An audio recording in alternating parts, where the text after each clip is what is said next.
is going on, everyone? Fresh week, fresh haircut here on the GR Weekly Show. I am your host, Matt McCarthy, Senior Redraft Analyst for GridironRatings.com. And man, week 2 was a big bummer for sure. But week 3 here, we have some tough roster decisions. We have some unappealing games, 3 excellent games. Unfortunately, most of those are going to be on the Friday show. And the Friday show is going to be a little bit special because there's going to be a few games today we don't have enough information on that we're going to have to really circle back around and talk about it in a different line when we get all of the injury news. We talked a little bit about this on Off the Grid with John June, 5:30 Wednesdays weekly. And if you check this out on that show, or if you want to see what we talked about a little bit with especially that Cincinnati Pittsburgh game, be sure to do so. Be sure to subscribe and check that show out when it comes out weekly. But let's kick it off here. Because, man, first off with the injuries, we got first game, Thursday Night Football, Carolina versus Houston. Carolina currently a 7.5-point favorite, 43.5-point over-under. Starting on the Carolina side, we have to look about for Christian McCaffrey. He was dealing a little bit of cramping, but I believe he will go in this game if there's any new information to that. We're going to have to keep a real big eye on that one. Christian McCaffrey, of course, always going to be the top option of every single weekly slate. But for one big thing over on Carolina, if it's not McCaffrey and DJ Moore, we got to be talking about Robbie Anderson because we need some hope from him if we're ever going to want to be starting Robbie Anderson. Darnold and Moore have really been syncing up. Really two worth talking about outside of McCaffrey because we have, McCaffrey always a lock to have around 42% of the offensive plays for Carolina going his way. So I think Darnold in a mid QB2 sort range, does he look to Robbie Anderson being another receiving option for these Carolina Panthers? Because currently it has not been very hopeful in his regard for him being a fantasy option that we have a lot of confidence in. More on the other side, a top 20 receiver for me in this week in a very crowded low end wide receiver 2 sort of range. There's a lot of good plays and a lot of plays we need to currently look at as say what is going to be the better option for them. We do have a question here about Robbie Anderson. I learned how to do this. I found out how to put the comments up on the screen. But Robbie Anderson versus Kenny Gallaudet. A little bit of a spoiler. Kenny Gallaudet is not my leading receiver for the New York Giants in rankings for week 3. I currently lean Gallaudet. Gallaudet, my wide receiver 32, so a flex or a wide receiver 3 option. Robbie Anderson outside my top 36 here in week 3. Him and Brandon Ayuk are players that we had hope in those mid ranges to really be looked at as flex or receiver 3 type options. Currently need to see a little bit more out of Robbie Anderson to be very confident in him. The only real number of point to note with the Carolina Panthers, currently 1 of 5 defensive units that have allowed 20 points or less in both games. Definitely a streaming type defense for you here in week 3. Or at the other side of the ball, Tyrod Taylor is going to be out for this game. The 4 quarterbacks actually got hurt. Well, Baker Mayfield looks like he's going to play, but one of the few players that will not be playing in this week is Tyrod Taylor. We do have Davis Mills, rookie, set to start here, as Tyrod Taylor is going to be out around at least 3 weeks or so. For the Houston side, though, unfortunately, whatever Mills looks like might be able to start for you in a 2-quarterback league as a deep option. Do not particularly like to see him on these short week sort of situations, but really it's just Brandon Cooks right now. Of the 18 passes that Davis Mills attempted in week 2, 10 of them went to Brandon Cooks. 56% target share is just insane for a player of Cooks' value. Don't like the short week. Don't like that we've had Carolina be one of the stingiest defenses in the NFL so far. Haven't particularly played overwhelming offenses in both the New York Jets and New Orleans Saints, but still something of regard to note that we have to have those players be looked at in different sort of light here on the Thursday Night Football game. To also have a second question, do you happen to have your week 3 rankings up down in Fantasy Pros? So unfortunately, there's a few things going on in my rankings this week. I have been very busy with my schoolwork. I am a journalism student as my normal day-to-day operations and do all this stuff at night, especially Wednesdays. Wednesdays, I have a very large slate between school and a second and 2 shows. My rankings will be updated tomorrow, Thursday, prior to the Thursday Night Football game. They always have those players locked for sure. But I update usually around 4 different days during the week. Usually early rankings on Tuesday. Then I go back and rank on Thursday for the game, Saturday, and then final rankings on Sunday. when the inactives are announced. So be sure to, I have it as a pinned link on my Twitter at Methodical1. So make sure to check that out there if you need help with my rankings. Otherwise, just cooks out of the for the Houston Texans. Moving on to, I think, a very interesting game that can go either way. Both 2-0 teams here with the Atlanta Falcons and the New York Giants. Giants favored by 3, 48-point total. So we have, starting with the Atlanta side here, one big thing, the player that was on many people's minds on their waiver wires this week was Cordero Patterson. So with a near 50% usage when he was on the field, around 20-something snaps last week, though, but when he's involved in the game, he does look to see that he's getting the ball to him. Unfortunately, I still lean to Mike Davis of the two options at running back, because on some sites, Fantasy Pros with the rankings is allowing you to rank Cordero Patterson as a receiver or as a running back. If you're going to be playing him, I prefer him as a running back of the two positions, but depend on the site that you are currently playing on. Some sites it's commissioner sort of leaning, so just see where you're playing at, what they have him as. But Davis does crack my top 24 at running back. Patterson's around a top 36 option. Receivers outside the top 40.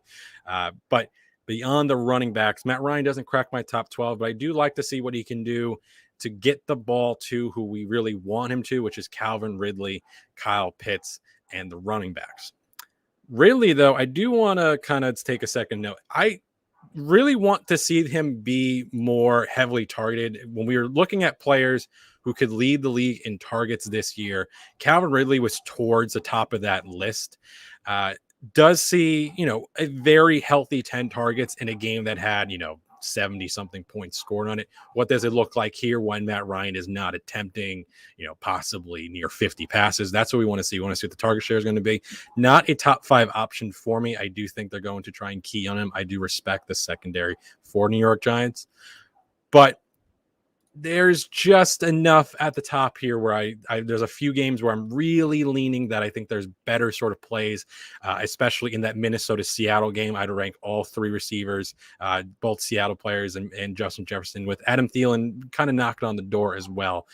Really right at my wide receiver 10 currently for full PPR and half PPR purposes. Kyle Pitts, not inside my top 6. He's really kind of fighting with Rob Gronkowski, who's currently the leading touchdown. Actually tied, because Aaron Jones had 4 this week, so he's no longer the leading. So he'd be with that Aaron Jones Monday night performance. But Gronkowski in one of the, if not the game of the week with the LA Rams, that is a spot I think Gronkowski is still a top near elite option. So Kyle Pitts will be fighting with him on that one. But I do like Pitts like I would until we really see anything crazy happen with him. So Pitts, tight end 7, which doesn't mean I'm really, ranking him under the fold, but not a top 6 elite option for me. Moving on to the New York Giants. One big thing is Daniel Jones, because Daniel Jones, I think, is a near top 12 option at quarterback. It's unfortunate we've had a few injuries, but actually, fortunately enough for us, they haven't occurred to quarterbacks. Him, Aaron Rodgers in a spot against San Francisco that I don't particularly like. Kirk Cousins in an excellent spot against Seattle. I would be starting Daniel Jones over Justin Fields, who's now been announced as a starter on Sunday. Ryan Tannehill, Derek Carr. Daniel Jones in the number 1 matchup so far for quarterbacks against the Atlanta Falcons. Falcons did play against a Tampa Bay Buccaneers defense that hung 48 on them. So that's neither here nor there in terms of, the overall quality of this defense, though, is the real kind of selling point for Jones. Jones, top 5 quarterback in some scoring formats right now. Just something to really be, if you're in a super flex sort of situation, Daniel Jones is a very good option as your second quarterback. I have him and Jameis Winston. I've gotten both of them wrong in either week. I sat Winston for Jones in week 1. Winston had the 25% touchdown rate. I sat Jones for Winston in week 2. Started Jones week 1, started Winston week 2. I was wrong on both accounts. So that's just kind of how it all plays out, right? But otherwise, the rest of the players, Saquon Barkley is a top 12 running back for me here in week 2. It sort of stays a little bit to I think this is where his season starts. I think it's where a lot of the New York Giants season starts here with the Falcons in week 3, New Orleans Saints in week 4. Running back is very, very not great this week. There's not a lot of matchups that I think you can look at and say, yep, that's something I really want to put my player into. Even guys like Alvin Kamara against New England Patriots, not a good matchup. Aaron Jones against San Francisco, not a good matchup. outside of McCaffrey and Cook and Eckler, the top three players for me at the position. Derrick Henry, all in very good spots. And then, Nick Chubb against Chicago, I'm not a fan of. Ezekiel Elliott versus Philadelphia, I'm not a fan of. Antonio Gibson against Buffalo, I'm not a fan of. Barkley here, I think this is where his season starts. If you were hesitant about playing in week 2, that's understandable on the short week. But now 10 days off for him. Evan Ingram, if he plays, I think is a top 12 option. I just not sure if he's going to be playing just yet. If we have any updates on that, I'll talk about it on the Friday show. But for me, really, I do like quite a bit of what Saquon and Jones and the receivers can do in this game, because Sterling Shepard is currently my lead receiver, and he needs to be talked about in a way that he is the primary option for him. He has thrived in this system. He's not seeing 1, 2, 3 targets per week anymore. He's seeing 4, 5, 6 and upwards. He is the lead option. Kenny Gallaudet is getting a little bit slower along in this offense than we really hoped him to be. Like I said, still a top 36 option, but Shepard rightfully within the top 30 in a very congested wide receiver 22 to 28 range. A lot of those guys can mix in and out. But like I said, with Saquon, Shepard, Gallaudet, these are all in good sort of situations. I don't know how much, we can say about Ingram just yet. But if he's in there, also a top 12 sort of spot, I like this New York offense here against Atlanta. Moving on to Washington versus Buffalo. Do you have a quick question here, though? What do you see in Arthur Smith's offensive scheme this season? He's still heavy 12. Seems if you're feature Patterson, moving him all over the field instead of Pitt or Gage. We're looking to see about Gage actually availability in this game. I kind of missed it on the Atlanta side. I want to see kind of what this offense looks like more, as it's just 2 games into the season. I don't have the actual numbers right now about how often they're running certain sets, but Hayden Hurst has not really seen the statistical performances that I've really been saying that he needs to be, sort of rostered. Only 1 target in the last week against Tampa Bay, and again in a game where they threw the ball 46 times. So that's enough for me to say that he's not as involved as I really would like him to be. But good question there. Moving on though to the Washington football team versus the Buffalo Bills. Buffalo minus 8.5, 45.5 point over under. This game is kind of gross. I am not a particular fan of it. I am respecting this Buffalo defense. I understand that they just had a 35-0 kind of thrashing over the Dolphins, but I think there's enough quality players outside of Brissett, having to take over midway through. I'm not very high on either of the main Washington players. And we have to talk about the one big thing for Washington, which is Antonio Gibson. After him having a career high in carries in week 1, he gets outplayed by J. McKissick in hurry up in near the red zone, like near the goal line. These are things that are very worrisome for me. Not a top 12 option in this game. If he does get the heavy touches that we want him to have, and we're not seeing McKissick in spots that are very valuable for fantasy and passing game situation, because Antonio Gibson can catch the ball. Believe you've heard it 75,000 times on that Thursday Night Football game that he is a converted receiver. So he is a player who can go out and catch passes. He's a player who can be in those situations. Ron Rivera, for some reason, just not using him. But that is really something that I don't particularly like to see out of a player that we had high hopes in the second round to be a very productive player. Do you have a question, though, about start McKissick or Zack Moss in this game? I'm going to take a quick look at my ranks here. And that would be J.D. McKissick, receiving matters, and Zack Moss had only, we'll talk about when we get to the Buffalo side, but the touches he got were in situations where they really weren't probably not existent touches if that game wasn't really like 21-0 at that point. So something to talk about when we actually get to the Buffalo side of this game. But moving on to Terry McLaurin. McLaurin as well, just as Gibson, I don't think is a top 12 option. We do have to talk about McLaurin. I think an even tougher spot. Running back is not great because I don't like a lot of the matchups. Receiver, though, towards the top, you're trying to really, I think, cram in all those players from the big high total games. So we're talking about guys like, Adam Thielen, Lockett, Jefferson, Metcalf. These are all, near around the top 12. Both of the Dallas guys on Monday Night Football. A.J. Brown, I still think, he's having such a dramatic amount of targets, just not coming down with them. Mike Williams, I would be starting over McLaurin as well. McLaurin comes in as my wide receiver 17. And with the news that Antonio Brown is going to be possibly missing his game with COVID, both Mike Evans and Chris Godwin will be ranked ahead of him as well. I just do need to do some rankings updates. Will be out on Thursday. Look for that in the afternoon. Moving on back to this Washington game. Logan Thomas is currently a top 12 option for me. Do I like that? No, but is he going to be pseudo top 12 because I'm not really in love with a lot of the players. Jared Cook let me down last week as a top 12 streaming option. I have confidence that Logan Thomas is going to be the third most used player for Washington.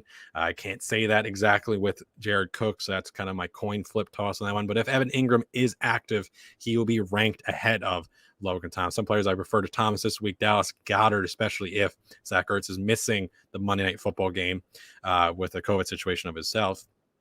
Tyler Higbee, Robert Tonyan, all guys I refer to Logan Thomas. But moving on to the Buffalo side. My one big thing is about Singletary and Moss, but we also talk about Josh Allen. Currently quarterback 18 in points through 2 weeks, around 225 passing yards, only 3 scores, no rushing touchdowns, around 30 rushing yards. It's really tough to like a guy whose name isn't Josh Allen if the only 2 players that would start and finish the games are actually Aaron Rodgers and Jameis Winston with less passing yards. It was not a very good completion percentage in week 2 against Miami when they were just kind of dunking on them. Does have a rushing touchdown called back because of a weird technicality that if you dive forward like that as a quarterback, you're actually giving yourself up. That's not particularly something I'm very happy with because I had Allen in a lot of leagues. But we need to make sure that if he puts up another dud, we're not just ranking players because of name value only. In a situation where I don't particularly like the overall game script of this, if I'm taking, I'm looking at this as kind of like an under situation. I didn't like them in week 1 against Pittsburgh. I'm not a big fan if you're week 3 against Washington. It's just more of I can see that there might not be a ton of points scored in this game. And if it really does push the envelopes because Buffalo decided to do so. So if he goes and proves me wrong, I'm completely fine with it. I'm currently one of the lowest rankers, though, of Allen in week 3 against Washington. So that is a point of note, at least when it comes to what my opinions are of the player. Not a top 5 option like he is consensus. I have him around 10. Running backs. If Singletary gets all the carries like he could have in week 2, I don't think we've even talked about Zack Moss. Zack Moss had 10 touches. He scored 2 touchdowns. Great for him. But all those touches came late in the game, the 3rd and 4th quarter, when the game was already pretty solidly out of hand. So Zack Moss is just going to be kind of a gnat. He's been a gnat. He's going to be continue to be a gnat. Unless they decide that they want to keep flip-flopping like they did throughout 2020. Singletary is the one in line, I think, for primary work in this. I don't love the matchup, though. Not a player that needs to really be forced into your lineups with Moss active with this matchup bad. If they want to just kind of give it to Singletary and just say, hey, you are our guy, I think this is a great time to show that. If we come out of this game with Singletary having 80% of the work or more of the 2 players, and I think we're just like, okay, cool, it's just Singletary and Moss is just really just another play. You're going to have other running backs mixed into your backfield. Last season, on average, the leading running back for a team played half of the running back snaps for their teams. So you're going to see other players mix in, injuries occur, all that sort of stuff. But it's just something of note that there is Moss touches coming, just a matter of how many they're going to be. For the receivers, I prefer Cole Beasley of the 3 that aren't Stephon Diggs. Diggs top 10 option for me. But the other ones, Beasley, Sanders, and then Davis, I don't even have ranked. I think he's droppable. I don't like this game for him. It's really just kind of what can Diggs do. Such a productive duo in 2020. I'd like to see more of them really having these explosion games. They've just kind of had games so far, unfortunately. The Pittsburgh one, a tough game. They lost at home. And then Miami was just a poor overall quality game. Moving on to Chicago versus Cleveland. Chicago, Justin Fields starting this game. He's going to be starting past week 3. We do not know. But Justin Fields' season has arrived. Justin Fields, with the short amount of work he did have, I wasn't very impressed with his passing. But if he's going to run like that, that doesn't matter. We just saw a very productive game out of a guy like Jalen Hurts. who just continues to have big rushing numbers. So if he has a floor of 40 or more rushing yards, he had 30 in very limited work against the Cincinnati football team. I don't know why I worded like that. But with Fields starting, I do downgrade the rest of the players, though. I think a tough matchup. Cleveland favored by a touchdown in Cleveland. I wasn't happy with his real pass performance against Cincinnati, a defense that I am in no way saying is a quality sort of defense. So do I like him as a fantasy option? I think he's good if he runs, but I don't love what he's going to do for Robinson and for Montgomery. Montgomery around my running back 20 and Robinson down near 21 as well. This is very much a wait and see sort of situation. There are better receiver matchups. There's not a lot of great running back matchups. I think it's fair in a bad matchup on the road, first start, to not be overly excited when he's thrust into the starting role like he is now. He was not the planned starter. It's not a week one sort of start. So for me, not particularly a game that I'm very interested from the Chicago side. And it's just a matter, I think, of just being safe in a week 3 matchup. I'd go to other spots if you can, but still low running back and receiver 2 options in Montgomery and in Allen Robinson. Over to Cleveland. I hope that we finally have Odell Beckham. I do not know if he's going to be playing. Currently don't have word that he is going to be started or out that I was able to find. If he is not in the game, it's very simple. It's Chubb. It's Cleveland defense. And a little bit of Kareem Hunt. I don't particularly like this matchup on the other side as well. Chicago defense got kind of torn apart by LA in week 1, but was able to hold up against, I think, a very quality offense in Cincinnati. This seems like also a dud game. A lot of these 1 o'clock ones kind of have that feeling. Cleveland, I think they kind of try and learn their lesson after the showing they had against Houston. I thought they disappointed me defensively. I thought they wanted to really slow that game down a little bit more than they had. Chubb, Hunt as a low, running back 30 or lower option out of me this week. And if Odell is in, I think it changes the overall concept of this Cleveland Brown offense. But otherwise, if he is out, Austin Hooper, Donovan Peoples-Jones, these are all flyer plays. Hooper, if you're kind of struggling at tight end, I can understand. Again, it's just the nature of the position. I wouldn't be going out and starting my flex spot or anything sort of like that. But Donovan Peoples-Jones would be in my wide receiver 50 range or so. Not really much to love, unfortunately, from the Cleveland side. Baltimore versus Detroit. Baltimore favored by 8.5, 49.5 point over under. Starting on the Baltimore side, as always, we're going to be starting Lamar Jackson and Mark Andrews. I prefer Hawkinson to Andrews in this match. We'll talk about more, though, on that when we get to the Hawkinson side. But one big thing for them is week 2, we leaned a little bit on Tyson Williams more than Murray, especially if he doesn't get that touchdown ripped out of his hands, going to Devin Duvernay. Do we have Tyson Williams as a quality running back start? I'm still not particularly favoring one dramatically over the other. I currently lean Williams' way as a top 30 option. But if we get enough that says that he is I actually have him ranked a lot higher. It's the matchup. Yes, that's Detroit. Okay, top 20 option. I almost have to realize where I had him ranked. I see where I'm ranked. Okay. Tyson Williams, I will lean on the matchup. If they're going to give him the work, I think there's a spot where Baltimore can run effectively and use the sort of play style that they want to use. Murray getting that late touchdown does help his overall week 2 performance. Baltimore DST might have been out there on waivers because of the Kansas City matchup as well. So Baltimore DST, the running backs, and Marquis Brown. Marquis Brown was very much a make it or break it sort of week for me last week against Kansas City. If they're going to favor him in around the 30% target share that they're giving to him, until Rashad Bateman is active, it's just him and Andrews in the passing game that we're really going to be looking at as options. No Watkins or anything like that nonsense. No more. It's only more week 1, so we don't have to care about Watkins. But Marquise Brown, I'm a little worried that this game gets really bad really quick. Unfortunately, Baltimore is a very slow team, and if Detroit has more of their second half performance against Green Bay than their first half performance. I think this is one that kind of gets out of hand very early. This is one of those games I could feel gets lost in the 1 o'clock sort of mosh and just comes out looking like, okay, 31-10. That's what a feeling comes from in this Baltimore matchup. But to Detroit, right? So we have to talk about that game because I'm not doing a full recap on this as we do have Green Bay on the talking about on the Friday show. So I'll talk about their team on Friday in Detroit here. Detroit, who was winning that game through halftime, 3 of the first 4 drives resulted in scores. 4 of the last 5 resulted in a turnover or turnovers on downs. So my one big thing here is it's Jared Goff again. So with Goff,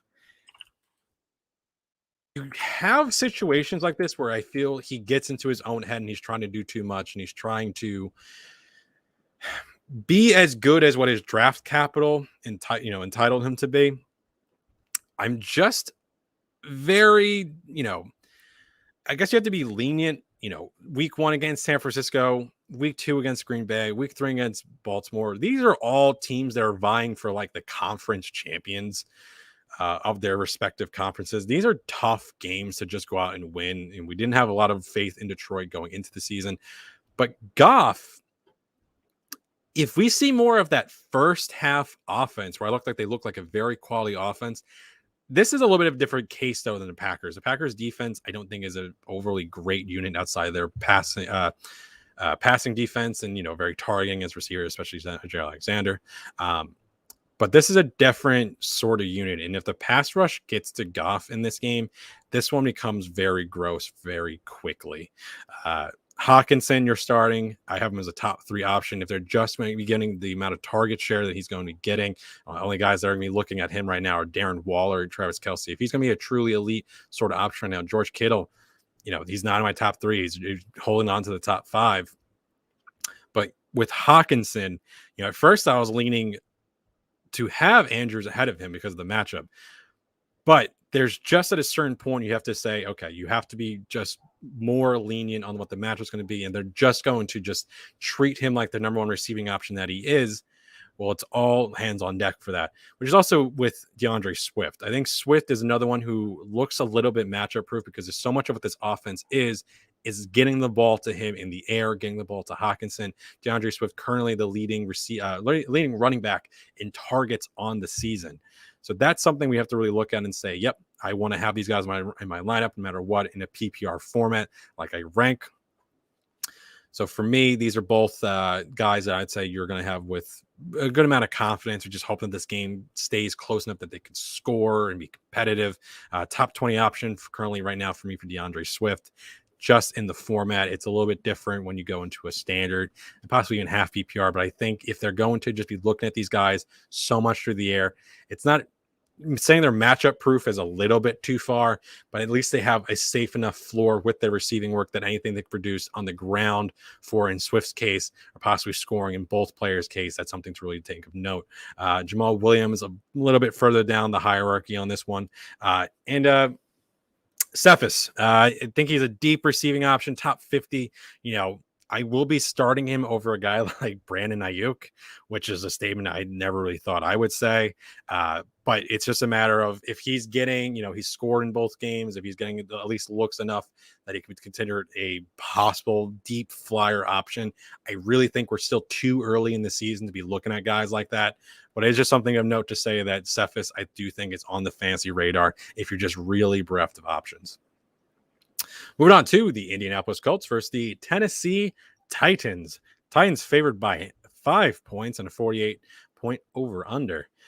Starting on the Indianapolis side, it's 100% Jonathan Taylor because even though Carson Wentz is going to be missing this game with both ankles sprained, Jonathan Taylor is currently 0 for 7 from inside the 5-yard line with a total of 0 yards picked up in the process. Now, whatever Easton could possibly do through the air, we still want to have a little bit of confidence that if Jonathan Taylor is literally 9 feet or closer to the end zone, he can push it in for a score. Not getting these sort of points, not getting these sort of opportunities. You only see so many carries from inside the 5-yard line.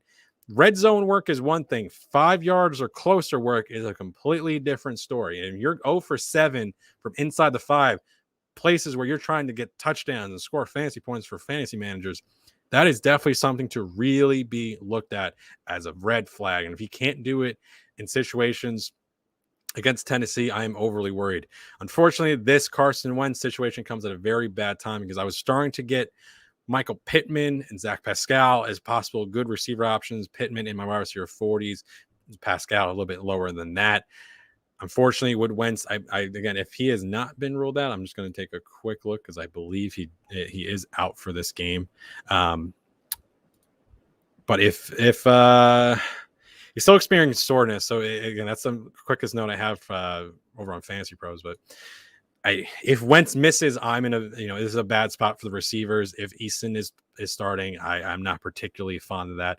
I think if Eason starts, this game gets kind of crappy, and I'm actually kind of downrating the receivers on the Tennessee side for it. The only player over there I'd probably be looking at is Derrick Henry. But might as well just go into Tennessee right now. So Tennessee Titans. Obviously, they got really just put on their back by Derrick Henry, outscoring the Seattle Seahawks 21-6 in the second half in week 2. Tannehill, not in my top 12. A.J. Brown, not in my top 12.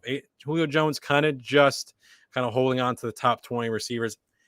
Brown's top, a top sort of, I think it's like top 6 or so right now in targets, 17 targets, only 7 receptions. That is not a conversion number we like to see. I'm not trading away Brown. I'm not overly downgrading from the season. I don't like this game. Derrick Henry, top 5 option. This is one where it looks like they're just going to ride him once again in an offensive system that Tennessee operates.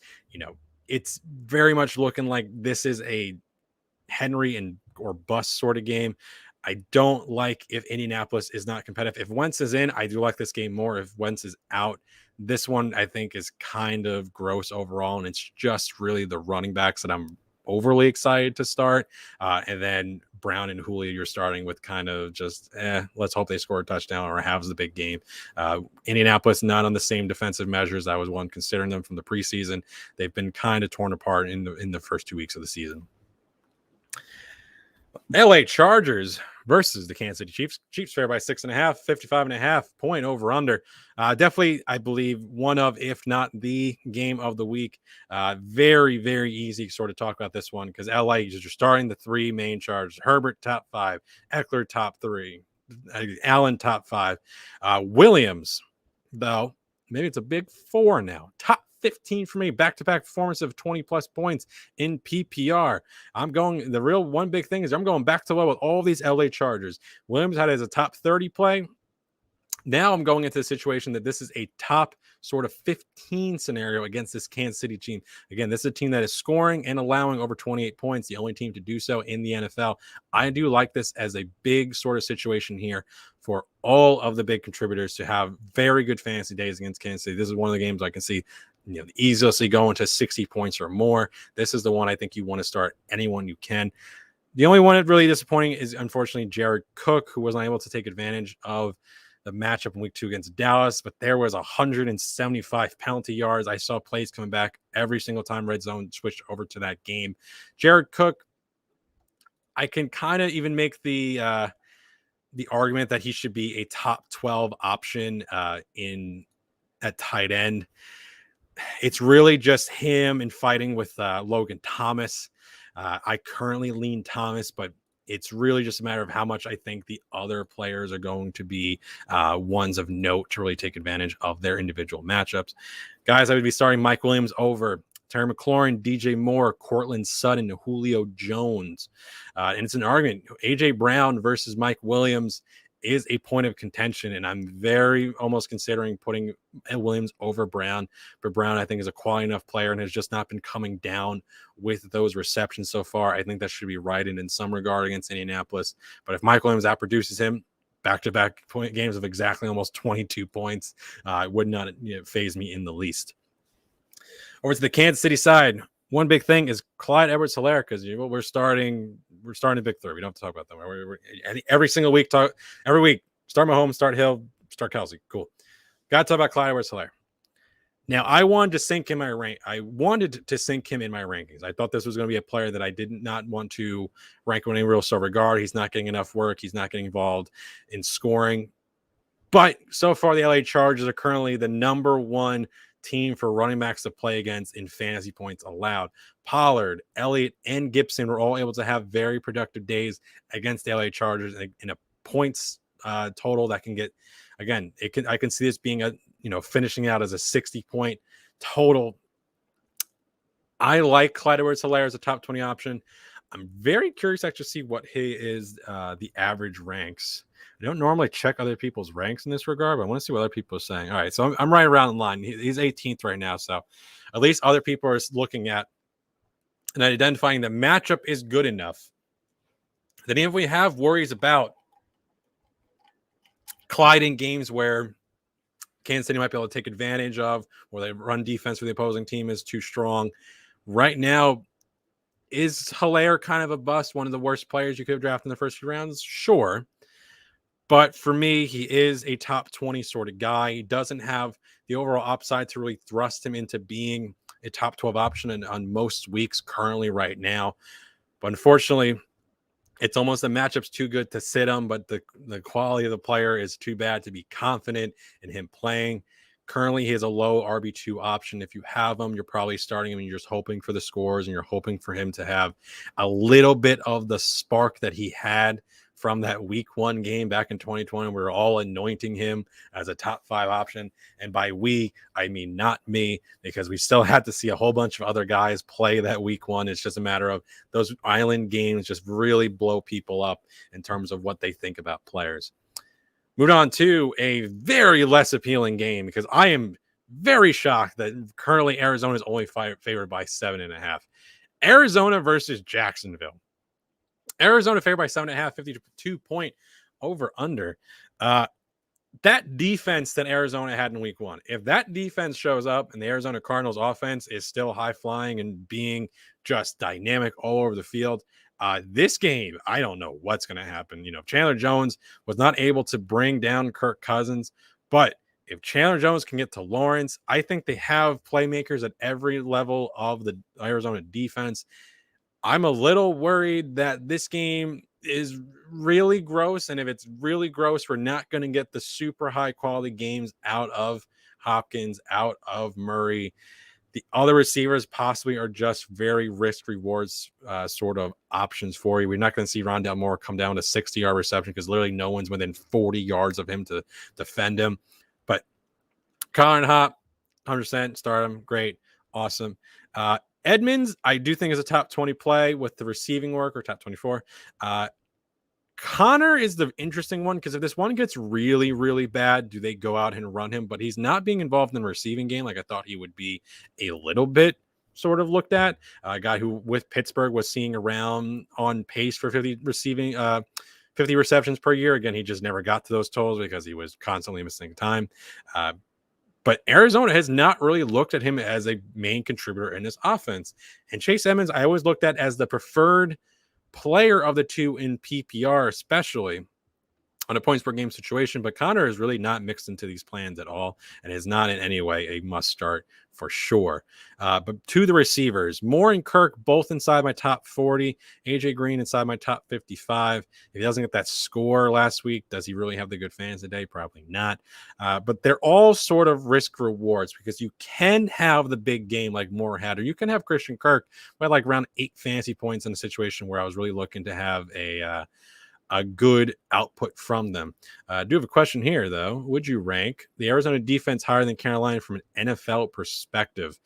Carolina has put a lot of focus into this defense over the last few years through the draft. I am not a defensive guru in any sort of sense. To actually kind of balk to the Tuesday and Thursday shows that kind of mirror my show with Gary and the crew. So if you're looking for more defensive measures, I would speak with them. I like with Jones, Watt, Simmons, and Baker. I think those are 4 very quality players that the Arizona Cardinals have on their defensive side. With those players, I think that's a very good core.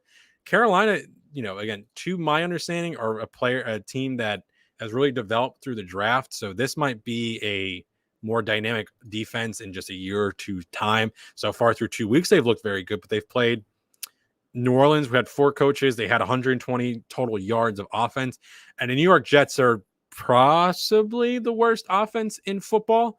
So it's going to be a measure when Carolina is not playing, two kind of layup sort of games in the Jets and the Houston Texans this week. And New Orleans was just kind of in shambles. They have no Traquan Smith. They have no Michael Thomas. That could be a different game. I'm currently leaning Arizona as an overall unit, but Carolina has really showcased that they are in this conversation, which preseason I didn't think they would be. But good question. Thank you. But moving on to the Jacksonville side, just for the love of God, please just have someone be good. If Marvin Jones is the only Jacksonville Jaguar that I have any percent very comfortability of starting currently for the Jaguars. Jones currently wide receiver 16 in full PPR scoring for 2016. DJ Chark is 54 and Laviska Shenault is 72 at wide receiver. I don't know how he picked up negative yards and 7 targets and 3 catches. I don't know how that really happened, but man, it's really getting to a point where even James Robinson, if he doesn't get involved in the passing game, does he completely dud out here if this Arizona defense is able to just kind of contain them and Arizona's offense just pushes them, Robinson out of being a game script sort of situation. At least Carlos Hyde was not as involved as he was in week 1, but they're not giving him the carries because they can't. Trevor Lawrence, I saw, is just throwing bad throws over the place. I think he's had half his throws have been uncatchable or something like that. It's I don't have the exact numbers, but I saw some very crazy stat that was thrown out on the timeline on Twitter. It's just, this team's bad. I don't like that. Urban Meyer put out a statement saying, we know we're bad and we're going to try to get better. I don't think that was a very good way of giving confidence to your fans. But man, this is just not a game that I'm just praying that Arizona gets enough out of their offensive side for fantasy purposes that we're able to say, yep, we were happy with the performance, multiple scores from Kyler, multiple scores for Hopkins possibly, and whatever may fall for the rest of the Arizona Cardinals. We're going to take it. But man, I am just not in love with this one. And unfortunately, that's really going to wrap it up because the last game on the 1 p.m. slate is Cincinnati versus Pittsburgh. And we really need more information on this one. And I'm not going to make any sort of claims on this game currently because I don't think it's appropriate to do so when we have injuries all over the place to the Pittsburgh Steelers, right? So with the ability to have a Friday show, Pittsburgh currently possibly, question marks for TJ Watt, Devin Bush, Alex Highsmith, Joe Hayden on the defensive side. And on the offensive side, we have Ben with a pectoral injury. Deontay Johnson, who we just have, quote, is looking good, whatever that means. So the offense and defensive injuries are going to make a measure of what this game looks like. So that when Vegas had all those injuries ruled for Pittsburgh right before the game started, I moved up Ruggs, I moved up Edwards and Carr in my rankings prior to the 1 p.m. start for those games. Ruggs with a deep score. Carr looked really great. If they don't have these players again, if that pass rush isn't there against Cincinnati, a team that I think is very reliant on keeping Burrow upright as much as possible. We saw that if they put pressure on them and they, can have Burrow lead to miscues, especially with the almost three straight interceptions that he had against Chicago. If we don't have that sort of situation, this is a different game with no Deontay Johnson. So here's the different scenarios, right? If Ben plays and Johnson doesn't, Juju is for sure in my top 20. Claypool would be my top 24. If Ben does not play and we have one of the backups and Johnson plays, I don't love anyone really. I guess just Deontay Johnson. If Johnson doesn't play, Juju would be outside my top 24, but I think he'd be a fine flex play. This is just a problem in the offense, I think, for how much I really like the quarterbacks behind him. There would be Mason Rudolph, probably first one out, with Haskins as the third quarterback. But I don't want to see Haskins play a football game again. But Carolina, I also can't really rank the receivers appropriately because we don't know what the defensive look is going to be for Pittsburgh right now. So really, this game currently, it's a 3.5 point favorite for Pittsburgh, 43.5 point total. I don't like that. So really for me, that's just we have to wait till Friday and actually skip the game. And I think it's very understandable. New Orleans versus New England. New England favored by 3.5, 41.5 point total here. One big thing for this game is that there's just two options I like. It is purely just Kamara and James White. Kamara is Kamara. James White has a top 24 option. Damian Harris, if you need to start a running back too, that's fine. But there's no one else that I think has to be must starts. New Orleans, we still don't know what this team actually looks like. They dominated in week 1 and they got destroyed in week 2. And I think we don't know enough about this outside. I do like both of these defenses. And I think this is a slow, bad, boring football game. So unfortunately, that's all I'm really going to have on that one. And one last question before we start wrapping up. From your eye test, is the Raiders defense legit and how is their secondary? Worst last season, they top 10 this season, or is a mirage? They have played two very quality teams and they've come out on top. And Vegas, to me, gets out to these hot starts every single year. They've started 6-3 and 6-4 in the last 2 seasons under Gruden. They finished 8-8 or worse in both of them. That is not particularly outside of their MO to get out these hot starts and play effectively until eventually the wheels fall off. Again, defensive questions. I will again walk to my Getting Defensive, site, the sister show over there for them. Is their defense legit? Possibly, but I do know that we've had some good measures out of was it Max Crosby, but again, defense is not the point of the show. It's an offense show. I will hesitate to say I'm going to be pushing the measure too far out of left field. Again, with Carolina is another one, and then the last one, James White or Tyler Boyd. Can't appropriately rank the Cincinnati Bengals right now. I'd be leaning James White if he's going to be bringing in all these receptions that he had. I believe he has 6 in both of week 1 and week 2. That is a player I prefer to Tyler Boyd currently as a flex sort of proposition. So with that, again, on Friday, we're going to have all of the recap of the Thursday night football game, all the 4 p.m. or later games, and this Pittsburgh-Cincinnati one that unfortunately we don't have enough information on the go right now to really make an accurate sort of call on what these players should be ranked or what the sort of plays are going to be. I will say this. I would start, if you're going to be looking at receivers, Brandon Cooks. I would start him over anyone that's not Juju and Deontay Johnson. Higgins would be close, but Cooks is the only real receiver out of that game. I think you have to make the roster decision on. And I'd be fine starting him over any of the Bengals and Claypool. And again, that's a little tough. I would really like to have more information on this Pittsburgh game. But with Brandon Cooks, I think the target share could just be astronomical again. And that's really just a measure of what's going to happen. But I have a team with Juju and Cooks. I'm starting Juju over him currently. But again, it is very, very tough to really decide what's going to be looked at for this team.